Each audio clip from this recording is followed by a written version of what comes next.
Shalom, shalom ndugu zangu mahali popote ulipo, ulimwenguni pote. Bwana akubariki unapokwenda kusikiliza ushauri huu. Ndugu yangu, sio kila mtu anayeongozwa kwenye sala ya kutubu ametubu kwa kumaanisha. Utajua kwa kutambua matunda ambayo yanazaliwa kwa yule ndugu.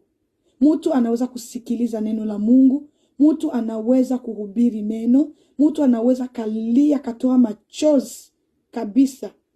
Watu wakaona unakufikiri kwamba ndugu amepokea kabisa neno na ametubu, maana anaonyesha kulia, maana anaonyesha kujigaragaza huku na huku, lakini utatambua kwa matunda yake, utatambua kwa matendo yake, ndipo utajua kwamba ile machozi, yale machozi, ile kulia baada ya kusikia neno, kuwa hakika ametubu.